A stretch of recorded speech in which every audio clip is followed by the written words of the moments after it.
very good afternoon to you from wherever you're watching us in East Africa and beyond. You're watching Weekend at 1. My name is Mitchelle Ngele. On the headlines today, Pope Francis heads to Central African Republic after concluding his Uganda tour. Drama in Erdogan as woman stops a planned wedding. And Burkina Faso votes after decades of dictatorial rule.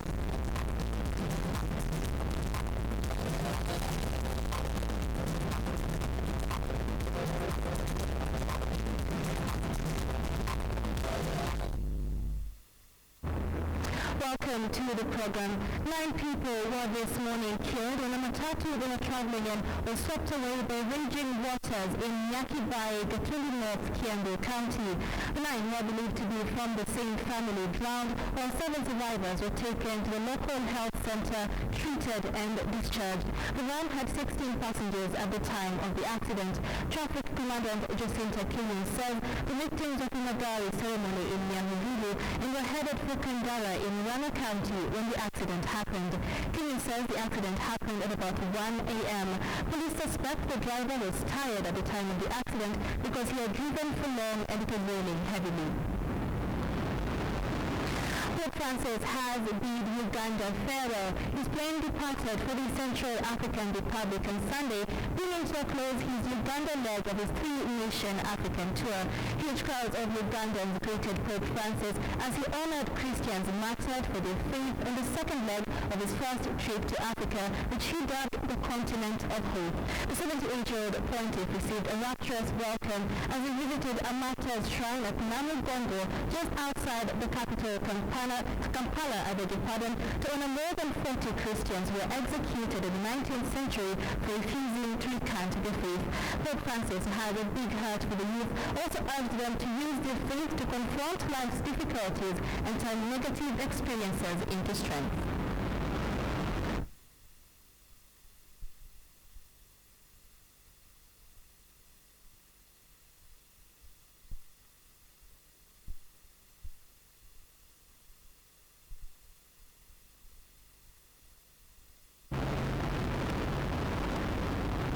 Heightened attention gripped Mombassa's Ngele bridge following speculations that a vehicle had hit the bridge rails in the dead of the night and plunged into the ocean. A joint security operation led by the Kenyan Navy combed through the waters as the search went underway for several hours. It is believed the vehicle, a Toyota Prado black in color, was headed in the wrong direction during the 2:30 a.m. incident. KTN's Francis Ntomwa now reports from Mombasa. For several hours, security apparatus in Mombasa pitched camp here to try and make sense of what other mysterious happening right on top of this bridge. The rails of this passage were partly smashed, evidencing the high impact that came about in the crash, an event that will leave lots of speculations. 2:30 a.m. we saw a Prado which was perpendicular to this wreckage over here. It was going on reverse. At 2:30 a.m. we were returning from a volleyball tournament. That's what we saw. The color was either blue or black. You know, it was dark, so you can't judge the color properly. Hapa ni mahali ambapo depi inaweza kuingia ikaangalia ni kitu gani iko hapa. Kuliko watu kusema ni rongo, hiyo mambo ni ya kirongo. Lakini ile ya kikweli ingekuwa tushajua sisi hapa. Kwa sababu kija ukiangalia hiyo gari vile vyokuavyo, haiwezi kuingia ikagonga pale ndani na ikaingia ndani. Such statement did not however stop a joint police operation in the Kenyan Navy sailing through the waters, all in a bid to try and clear the air. Local swimmers and curious members of public will also join in the operation, but after several hours nothing came out. So the driver realized that is on a wrong direction. He took a wrong turn, took immediate turn. So from there the vehicle which was ahead of him was white. Accident happened. From there he swapped and went away. Officers manning the Ngele Bridge roadblock will however come out to confirm that the incident involved a Prado vehicle that was headed in the wrong direction, which hit the rails and made a quick U-turn, speeding off in the darkness. No, I don't think we have a vehicle in the water, because even if you see the wreckage, there's no way a vehicle could have passed through it, because they say the car can't pass through this. It seems either the vehicle entered into the ocean, but the Navy officers are there doing the fight. So we shall only clear the air when the Navy officers have completed their work. Questions have been asked several in the wisdom behind the Ngele roadblock, which to some, it poses serious risk for its position right on top of the bridge. Local security chiefs, however, hold that the area is lawfully protected. It doesn't pose security challenge because if they are there, they are also security not. They are looking after the bridge. That is why they are there. By mid-morning, the operation was still underway, as police called on motorists plying the road to be more careful. Francis Ontomwa, KTN News, Mombasa. The bodies of 14 victims that were swept away by floods in Sori, Ugori on Saturday are yet to be found. Search teams who have been trying to locate the bodies have not been successful, leading to a state of desperation in the town. Ugori County Deputy Commissioner James Mabera says the search operation has been suspended for 3 days to allow the bodies to come afloat. The victims are traveling in a minibus before being swept away by the floods.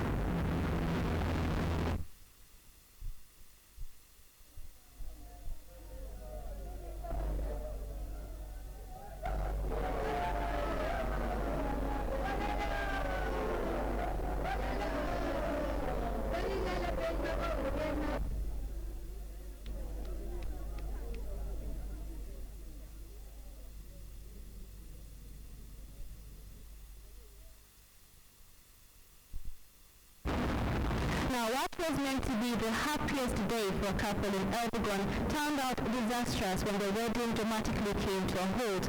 A woman claiming to be married to the groom stormed the wedding, saying that she and the groom had not yet ended the relationship. The angry woman says that when the man started being indifferent, she reported the case in a bid to get him to offer support to their one child. The groom was arrested by policemen to the stairs of the crowd that attended the wedding. According to the woman, the groom is a Ugandan but has neglected his child.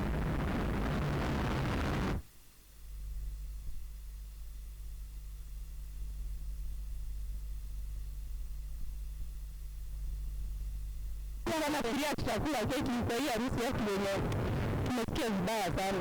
Lakini wanawake lazima wapewe haki zao. Saidie mtoto. Jini yakubali tuachane, mimi tuna barua divorce, jini na jamii amhesabu kama mzee wangu. Jina mtoto imeandikwa mzee, haijaandikwa boyfriend ama kando ya kando. The National Environment Management Authority, NEMA, has ordered the closure of a garbage dump site in Lusali, Kakamega County.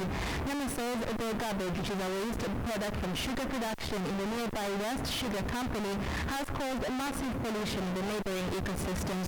NEMA further indicated that it had not issued any license to the company to dump the garbage there, Rainy Monday reports. A not so sweet byproduct of sugar, and one which has arguably turned the lives of residents of Busali village in Kakamega County bitter. This mountain of waste is the aftermath of a month-long dumping of bagasse, a waste product of the West Sugar Mill Company here. The National Environmental Management Authority, NEMA, says it's illegal, and one which residents here say has not only disrupted their normal farming activities, but also contaminated all the nearby sources of water. We had fish bond here, fish bond. When it is me who called the people of public health. There is somebody at Malaga Ed and another one came from public health. I moved them around and we saw the fish pond that was here. The fish had died with so bones. Nobody had taken the fish. Sasa tumeshangaa. Sasa imekuja juu imeosha, chafu imeanza kufika kwa mito, hata watu kunywa maji mwingine, ng'ombe kunywa maji mwingine. An environmental restoration order has been issued for immediate stoppage, that there will be no more disposal of bagasse to this site, so as not to increase the problem rather. Secondly, the order also instructs the company to put in measures to make sure that the nature that is living, that should have left this site, doesn't leave this site, is rather treated before it's being released so as to prevent further water pollution. NEMA says it never authorized the company to dump bagasse here, and that the only license issued to the company was that of environmental impact assessment, which does not apply to waste disposal. That license contains conditions which should be abided by. Shamba ni yake, sio yetu, lakini atafute njia ya kutoa hapa ipakasi. Wakaaji wa hapa tumeonelea hivyo.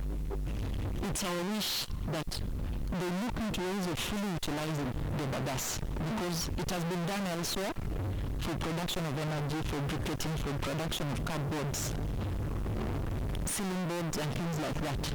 The company managing director declined to speak on camera, but assured residents that the company is putting in efforts to use bagasse waste for energy generation. But the company will now have to seal off the dump sites to prevent further contamination of the neighboring ecosystem, as directed by NEMA. Green KTN News, Nairobi. Police in Nairobi are investigating a suspected girl abduction case by a man who runs a children's home. It is believed the man lured an underage girl into his house from the children's home and locked her up and raped her repeatedly. The man is still at large. Zizi Kibiko reports. A girl aged 17 years is another rape survivor. The orphan girl is called Tabu. Not her real name, grew up at the Home of Peace orphanage, a place she called home after her parents passed away. But behind closed doors, Duncan Ithiambo, director of the orphanage, is suspected to have been defiling her.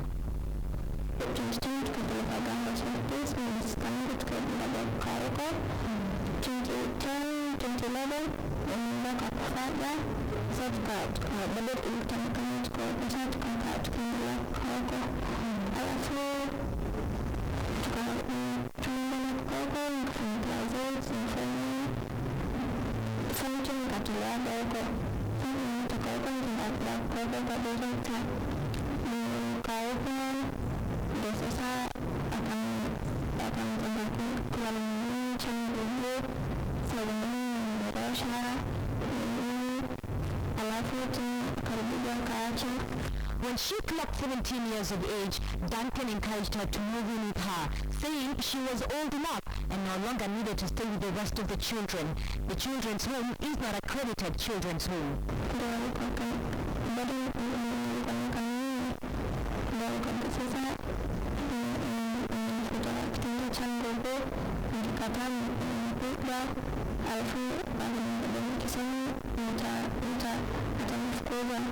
Tabu opened up to a good Samaritan within the neighborhood. She would act as her window out of this nightmare. But it wasn't only neighbors who noticed. Back in school, the principal noticed the countless times Tabu would cry. It went on to affect her academics. We rescued her through the district children's office. She was 17 and she had gone through a lot. The reason why we rescued her, as much as she was 17 years, is that she was in a situation that was not very conducive. Police are now on the hunt for Duncan, who also Voting is underway in Burkina Faso to elect a new president and parliament after a year of political turmoil. It is the first election since last year's popular uprising, which toppled long-standing President Blaise Compaoré. Security is tight with up to 25,000 troops expected to be deployed across the country.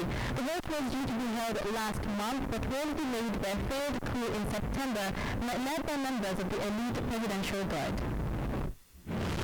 After a rocky year that saw Burkina's people successfully rise to overthrow a long-time leader, and then repel a military coup, the West African nation votes for a new president.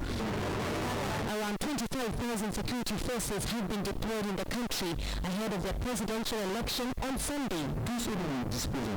Everything we have at our disposal in terms of forces, defense and security in the country, all these forces are mobilized, be it military forces, the central group of armies, the air force and the military police.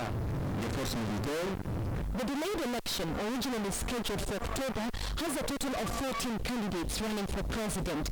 Burkina Faso now has a 5-year mandate limited to 2 terms in office under recent legislative changes. The polls are seen as a key step to the West African country's road to democracy. Voters will be presented with two ballots, one for choosing members of parliament, the other for choosing among the 14 candidates competing in the first round of the presidential election. Security won't be taking a back seat. Between 20,000 and 25,000 men will be mobilized. The jihadist threat, even though it has hit our leaders, we can be sure it won't come to us here. Little more than a year ago, in October 2014, then-ruler Blaise Compaoré fled the country after 27 years. His removal offered a rare moment of people power in sub-Saharan Africa, where military coup are more often the flavor of the day. And for this country, a heavy turnout is expected. Zinzi Kibiku, KTN News. With the Paris attacks still fresh in people's minds, security is a major concern at the climate change conference in Paris, with some 40,000 visitors expected to attend.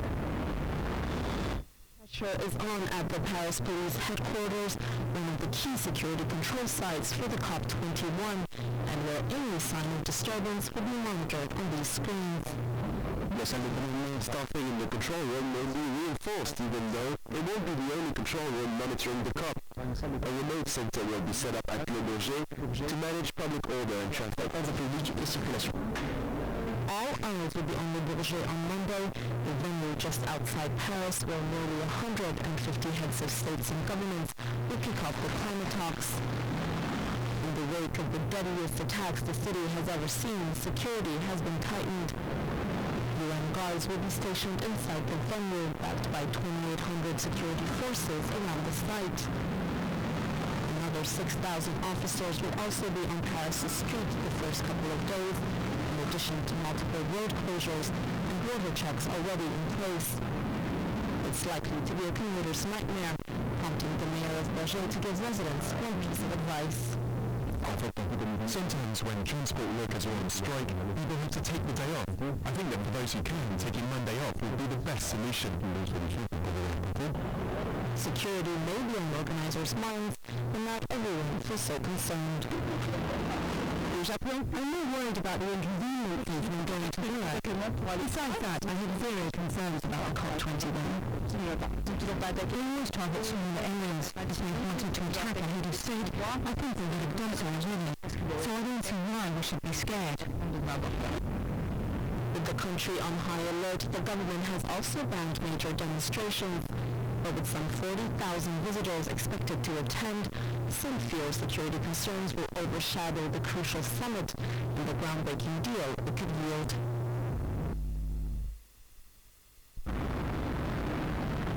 Let's take a look at sports news now. Ezekiel Odwall was the winner of the second edition of the Ace Africa 10-kilometer road race, which was held at Gotmatar in Bondo this weekend. The effort was held at Gotmatar Primary School, so Odwall, who is a construction worker in Siaya Town, crossed the tape in a record time of 13 minutes and 50 seconds, ahead of Ruhoroli-based Benson Onyango Kotiara, who a few weeks ago finished 10th of the Nairobi's Tancheck Marathon. Amos Amaro came third ahead of Vincent Ochieng. Lilian Atieno Odura from Lugoni retained the winner's title in a time of 40 minutes and 44 seconds, ahead of Evelyn Atieno and Maslin Ngesa. The annual Race Africa road race attracted other categories such as the Kids and Pupils race as well as the Veterans race, and the race is to promote good health through training. Tulianza siku wa kwanza, nilikuwa wa mwisho huku. Juu, ukienda ile line ya mbele wanakuangushanga, so nikaanza na line ya nyuma. Nikaendelea, nikapiga kitu kama 1 kilometers, nikaanza kuvuka. Sasa ndio nikaanza kupita watu ndio nilikuwa nang'ang'ana nikipiaza wanaume wenyewe, lakini sikuafika. The sports and health go hand in hand in that people do not live sedentary lifestyles. Then they get so many diseases such as diabetes, heart disease, and so we want to build a culture where people start using sports regularly. Actually, the course was nice. What we have here, I think it is the best course. The one we had last year, I think, is not the best. We changed the course because of heavy rains. there's a portion that is flooded, so we had to go again in the opposite direction. It turned out to be one of the best courses actually. I would recommend that we use the same next year. Alright, that brings us to a close here on Weekend at 1. Many thanks for watching. My name is Mitchelle Ngele. Do have a wonderful afternoon.